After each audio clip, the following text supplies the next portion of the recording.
What's up, guys? Welcome to WDCD Media. Generally, I don't just stream on this channel, but I'm going to stream on this channel tonight because we're just going to talk about S Log 3.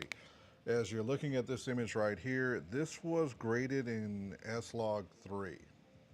Now, most people would consider this is something that was actually going to be delivered to a client. I didn't grade it, someone else did. They'll consider the tones right for the browns and all that stuff. There's a lot of areas on this that look like most of the S Log 3 edits I've ever seen in my life. Unfortunately, if you were a photographer like I was, you would look at this and go, what happened? Now, this would pass snuff for about 80% of the clients, so don't get upset at the person who did this. They did their job. But if you take this image right here, I'm going to stop sharing it and I'm going to put a different image in place of it. And you take this image right here and put it in place. There is a lot of differences between the two images. First and foremost, you're going to see color tones are going to be different, and you're going to see that we're going to have a little bit warmer look. It'll look more canonish, and the highlight recoveries and the tones are going to be there. Now, at this point here, there was choices that could have been made. Well, I could have just changed the white balance a little bit, and that would have changed a little bit of it. We could have went in and played with the actual RGB and could even change the tone a little bit. But this was closer to what was actually seen. It's less blown out in the highlight areas, and the skin tones are a little bit more pleasing and less green. Let me show you what I mean by that. So you see this here. If we bring in, where'd you go again, buddy? There you are. You bring this one back in, you'll see a couple of things that are just blatantly obvious. Number one, they really tried to push a brightness out of this. That's not necessary. For some reason, if you shoot S Log 3 and you shoot it right, you should start off somewhere in this area. But most people think when you throw this LUT on, this is done. And it's not really done yet. This is where you would actually take Luma and bring it down some. You would actually play with tones a little bit, and I can see how they actually try to play with the colors and tones. But if you look at the back of him, all the highlights, everything, the reason why we shot against this window to give it that Seattle look isn't there anymore. And the reason why is because recovering highlights on S Log 3 is not the same as what a lot of people think it is. It's generally a Luma issue. It's not usually a brightness or a gain issue. So if you've ever worked with S Log 3, it retains a crap ton of highlights. And most people have looked at it and said, okay, the best way to get these highlights back is to either do the highlight tab, do mainly just highlight tabs, brightness, lower it down, or do a color transfer. And none of those are actually necessary. If you're a photographer, you'll understand what I'm talking about here. On Luma, let's see if I can pull this file up for us real quick, and I'll show you. Let me get that window up first. DaVinci Resolve. Luma is really where you would change this, and you would get your colors back. So I'm going to pop over into DaVinci. I'm going to show you exactly what I did and show you why a lot of people fail with S Log 3. Actually, they fail with a lot of the different logs because learning how they move and how they do highlight recovery is really kind of important. So let me get this up real quick. I'm going to pull this window up for us. Come on, get out of my way. Do stop sharing for a second, get over to the, there we go. All right, so we're gonna pop over here and let me show us some DaVinci Resolve. All right.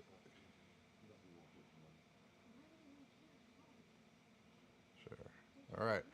So now we have DaVinci Resolve up.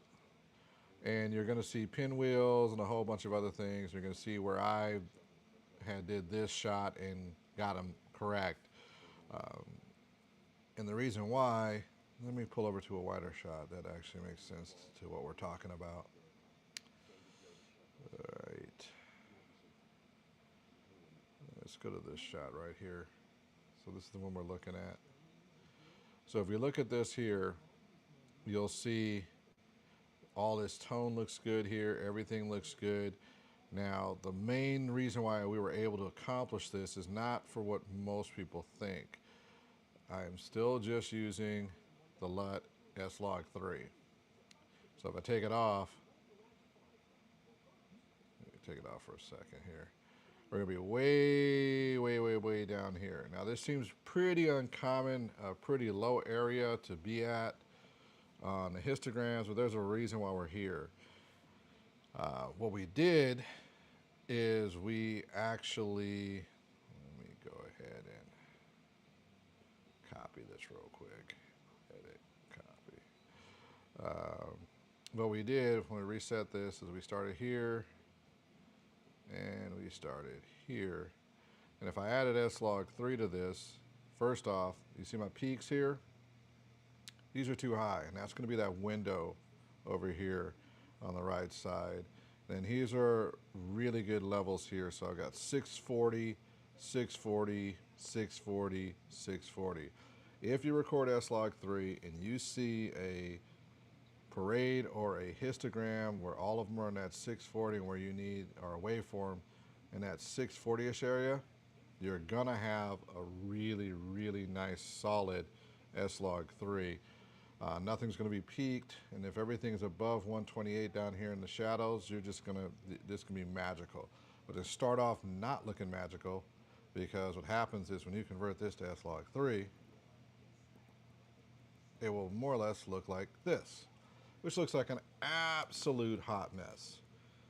And this is pretty close to where we were looking at with the other persons. They looked at it, went to S Log 3. Let me pull back some highlights. So they kind of went like this and kind of got the look, but it was still kind of blown out. And that was it. So they recovered highlights. They probably tried to put a little bit of gain on it just to try to get back some color. And they probably played with this pinwheel a little bit. And it's probably where we got the look. Yeah, even this looks better, but this is pretty much what they did. So that's pretty much how they did that shot, and voila, we're looking what they look like, and they think this is a great way to do S Log 3, which is cool. This is in the realm of what a lot of people would do in S Log 3 without adding in a whole bunch of noise, or if they're working with Premiere Pro. Now, let me push this all the way back. Take the LUT off of it again, and here we are, S Log 3. Now, one of the magic things that I do is I actually don't shoot using the S Log 3 Rec 709 LUT. I actually come over here and I shoot in a negative 709, and this brings me to here, generally. That's how I shoot. Now notice, already I've got a better highlight recovery here. Hugely different. I'm right in the 640 curve right here, and it's just gonna come out pretty dang gorgeous. Now, a lot of you are looking at this going, this is not looking right. There's not enough brightness and all the rest.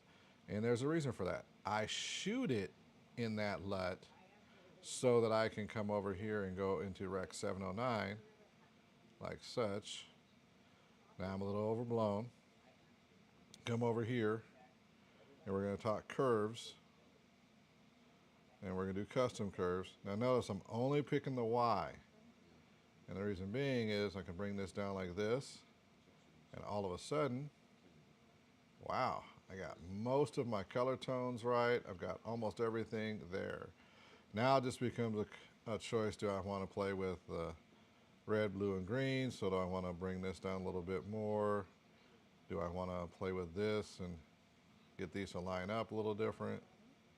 And if I do that, I can get them pretty close to whatever skin tone I want. And then when we're done, we come over here, take the gain, bring it up to the whatever gain I want it to be for their skin tones. So last time I was right about here, which is right about where I wanted them, but I didn't do these curves because I wanted to do it quick and dirty. So let me put it back to where these are the same.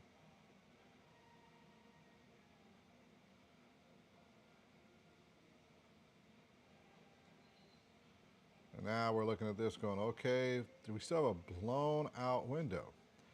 Now, if you saw the curves over here on the right, if you saw this in the waveform, if you saw this initial parade, there was a lot of latitude in there. And that allows me to take the highlights and do that. And then all of a sudden, everything comes back. And now we're looking at an image that actually has skin tone color in it. We don't have any blown out portions to it. And we've also got recoveries on the highlights, which keeps everything looking really nice. And why do I bring this up? Well, I've watched a lot of people shoot S Log 3, and when they get done with it, they have green casts, they have all this other stuff, and it generally comes from the fact you don't know how to, and it's not your fault, so do not get mad when I say this, because videography doesn't think about photography. There's still photography sensors, there's still a digital sensor, so you're still running off an RGB. And since you are running off an RGB, they actually have 4 pieces to them. They have Luma, about how bright they are, and they have an R, G, and B. Now, Sony does have a double green, but that doesn't make much of a difference. If you shoot S Log correct, like I did, you can always pull things back, get the color you want, and then you can play with hues and the rest. And it's really, really fast and easy, and you have good skin tones. But if you want to match it over to a Canon or something else, it's still going to come out great. Essentially, the reason why I brought this up is because if you are shooting an S Log 3 and you want to get a more cinematic look, number one, you do not have to really beat up the codecs itself, or say Sony isn't good. You just basically run off of your baseline, setting everything up to be at the right tones and color. From there, it comes down to where do you want to go taste-wise. Do you want to have a temperature that's a little bit lower and you want to have a look like this? So we took it in there 530 something, then we've got this look here, which is nice. Or if you want to keep it where it was at, which is a warmer look, it can be like this, which I personally like the warmer looks. Or if you would like to go into crazy warm, almost a summery, like, wow, where do we get sunlight inside of a room? You can do this. Now notice these are not major shifts. We're not doing anything that's going to be like I'm throwing the world at it. What we're doing is we're trying to keep it simple. And part of the reason why I kept it like that too is because when you look at this and you look at this, probably going to have to bring those tones back a little bit. It's not a big deal. Let me do this real quick.